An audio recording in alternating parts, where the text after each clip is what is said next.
Also, businesses and other organizations, nonprofits like the YMCA, will at least in part base some of the data that helps them decide where to locate new facilities based on U.S. government census data.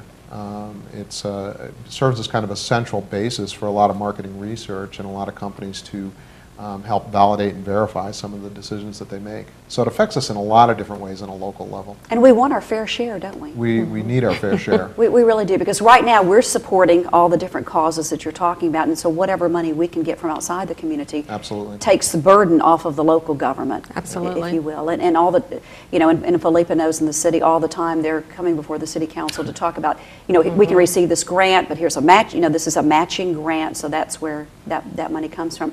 There have been several comments that our area has been undercounted, Philippa, or was undercounted in 2000. It has so been. Let's talk about the being undercounted and how much money we really could expect to come to Hall County.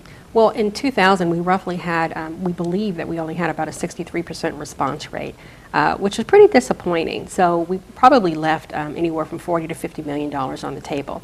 In the state of Georgia, we had an undercount of about 100,000, and so we probably left on the table about $250 million. And we all know, particularly in this economy, we cannot afford to leave $10 on the table. As Bill said, we need monies for Meals on Wheels, aging programs, our Parks and Rec, and so forth. And so, you know, for it to be just a 10-minute process, it can have such a big impact. So we're really hoping people will just take the time and submit that form. Bill, what are some of the reasons that they've given for the possible undercount? You know, an example might be that, and especially in an economy like this, where two families have decided to move in together. And so they may have 12 or 15 people potentially living in a household. Not all of them may be there at the time that the census is completed. Maybe it's a mobile family that's moving around between relatives or friends or what have you. And so it can make it difficult to get an accurate count when you've got some of those kind of things going on. Also, you know, there's a lot of reasons why people might be suspicious of the government in general. Right. And whether it's not liking the political party that's in power on a state level or on a national level, whether it's people that have felt that they have not gotten their fair share previously, whether it's people that are suspicious of Big Brother looking in on them.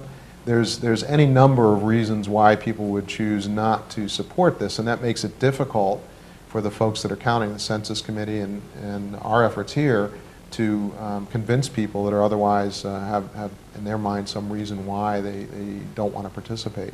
That kind of goes into my next question about whether or not it really is confidential.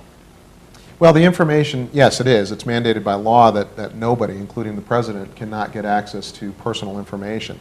And the way in which the form is put together is it does have some descriptive information on it, but it's not enough to tell exactly who the people are. So it gives us a general painting and a general idea of the demographics of the U.S. And it gives us a sense and a feel for, you know, the different regions. There is a long form version. I happen to be one of the lucky residents who got the long form version over the Christmas holidays. It was a great gift.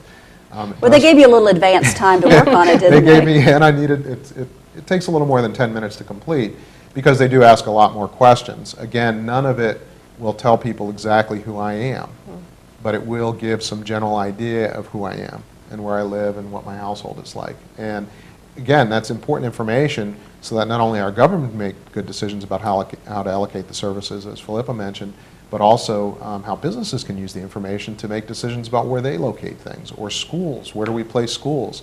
Because when you're building infrastructure, you're building buildings or other major projects and there's a major investment, you have to plan for 20, 30, 40 years out. You cannot just plan for today.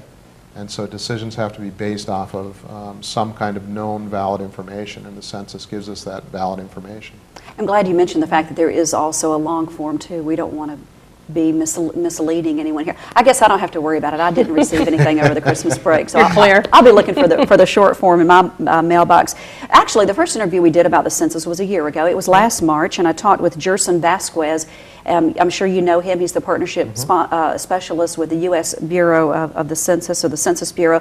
We talked about how the 2010 census is actually going to be different than the 2000 census. There are some key differences, for sure. There is, first off, as I mentioned earlier, we have the GPS-enabled handheld devices, which will be used primarily in the address canvassing portion of the operation. So that has added a technological advancement that really should help the process of getting the questionnaires to the right places. Also, unlike in Census of 2000, we only have one questionnaire type this time, which is the short form. 10 questions, takes roughly 10 minutes, easy to complete, and that's it. You're done with the census. As opposed to in 2000, we had also a longer version of the questionnaire, and that has kind of morphed into a yearly survey, which is called the American Community Survey. And that one, that was the dreaded 30 to 40 minute one that went to 1 in every 6 households, and we used that sampling to get a more detailed socio-demographic picture of the nation. But like I said, that's a yearly American Community Survey now, so that this decennial count is simply going to be the one short form, which we think is going to help the response rate tremendously. Filippo, the information that we've talked about today and trying to get the word out to the community, it really appears to be a grassroots effort. It has been. We've spent time since this summer getting together with individual families and organizations and having really detailed conversations about their interests and concerns about the census. The last several weeks we've been distributing flyers to the schools, passing out census buttons. We've even spent some time with Gainesville college students and Brunel University college students going to apartment complexes and actually speaking to people door to door and sharing the literature and telling them the census is coming. So when they get that survey, please don't throw it out. Please take a minute and complete it. And we've gotten some very interesting feedback. As Bill said, we've gotten some expressions of concern, and we've been able to address those concerns. So it has really been worth it. There's been just some national advertising. I haven't seen a lot, but some national advertising. Let's talk about talking with those people. What are you saying when you go to the ones that are skeptical?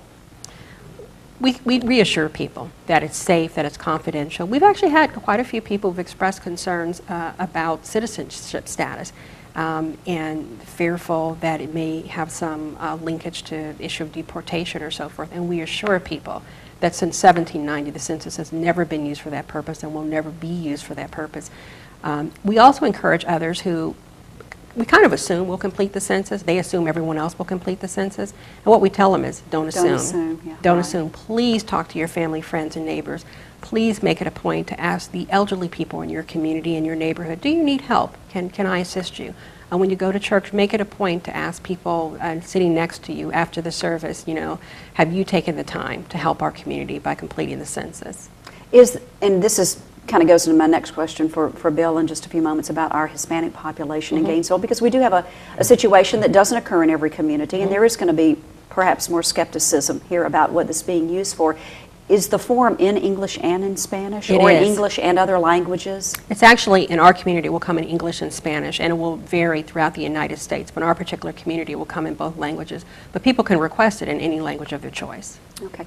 Bill, let's talk about the Hispanic here, the population, the large Hispanic population we have. When we talked about the undercount, certainly a majority of that undercount we believe was for the Hispanic population. What is being done now in 2010 to try to overcome that and make sure the count is more accurate? Well, there's a number of things, including some initiatives that come directly from the Census Bureau themselves, is that they've hired a person here in our community who works very closely with leadership as well as other folks in the Hispanic community.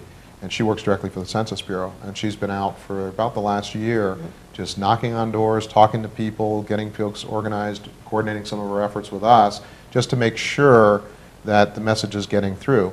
The other thing is there are also Spanish language brochures and documentation as well, so that we're trying to get those in the hands of folks in a way that makes sense for that community. What works for us may not work for them, and so we've got to think through how do we approach them in a way that's kind of user-friendly, if you will. And then the rest is really just tapping into, as Filippo has referred to, really we've got these networks that exist here in Hall County, and it's really kind of working the networks, making sure that we're communicating with the restaurant owners and the taxi cab owners and the other business owners that work very closely with the different communities, in this case the Hispanic community, to reassure them on the one hand of what the census is, and to also then just make sure that they're getting the word that it's extremely important so that we can maintain and improve the services that we offer everybody.